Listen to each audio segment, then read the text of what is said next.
సామెతలు మొదటి అధ్యాయం. దావీదు కుమారుడును ఇశ్రాయేలు రాజైన సొలొమోను సామెతలు. జ్ఞానమును ఉపదేశమును అభ్యసించుటకును, వివేక సల్లాపములను గ్రహించుటకును, నీతి న్యాయ యథార్థతలననుసరించుటయందు బుద్ధి కుశలత ఇచ్చు ఉపదేశమునొందుటకును, జ్ఞానము లేని వారికి బుద్ధి కలిగించుటకును, యవనులకు తెలివియు వివేచనయు పుట్టించుటకును తగిన సామెతలు. జ్ఞానము గలవాడు విని పాండిత్యము వృద్ధి చేసుకొనును. వివేకము గలవాడు ఆలకించి నీతి సూత్రములను సంపాదించుకొనును.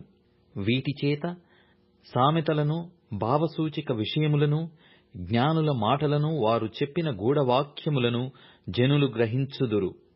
యెహోవా యందు భయభక్తులు కలిగియుండుట తెలివికి మూలము. మూర్ఖులు జ్ఞానమును ఉపదేశమును తిరస్కరించుదురు. నా కుమారుడా, నీ తండ్రి ఉపదేశము ఆలకింపుము. నీ తల్లి చెప్పు బోధను త్రోసివేయకుము.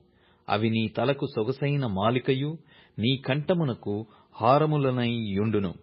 నా కుమారుడా, పాపులు నిన్ను ప్రేరేపింపగా ఒప్పకుము. మాతో కూడా రమ్ము, మనము ప్రాణము తీయుటకై పొంచియుందము. నిర్దోషియైన యొకని పట్టుకొనుటకు దాగియుందము. పాతాళము మనుష్యులను మ్రింగివేయునట్లు వారిని జీవముతోనే మ్రింగివేయుదము. సమాధిలోనికి దిగువారు మ్రింగబడునట్లు వారు పూర్ణ బలముతో నుండగా మనము వారిని మ్రింగివేయుదము రమ్ము అని వారు చెప్పునప్పుడు ఒప్పకుము. పలు విధములైన మంచి సొత్తులు మనకు దొరుకును. మన ఇండ్లను దోపుడు సొమ్ముతో నింపుకొందము. నీవు మాతో పాలివాడవై యుండుము. మనకందరికి సంచి ఒక్కటే యుండును అని వారు నీతో చెప్పుదురు. నా కుమారుడా, నీవు వారి మార్గమున పోకుము. వారి త్రోవల యందు నడవకుండా నీ పాదములు వెనుకకు తీసుకొనుము. కీడు చేయుటకై వారి పాదములు పరుగులెత్తును. నరహత్య చేయుటకై వారు త్వరపడుచుందురు. పక్షి చూచుచుండగా వలవేయుట వ్యర్థము. వారు స్వనాశనమునకే పొంచియుందురు. తమ్మును తామే పట్టుకొనుటకై దాగియుందురు. ఆశాపాతకులందరి గతి అట్టిదే.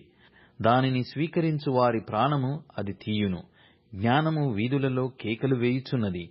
సంత వీధులలో బిగ్గరగా పలుకుచున్నది.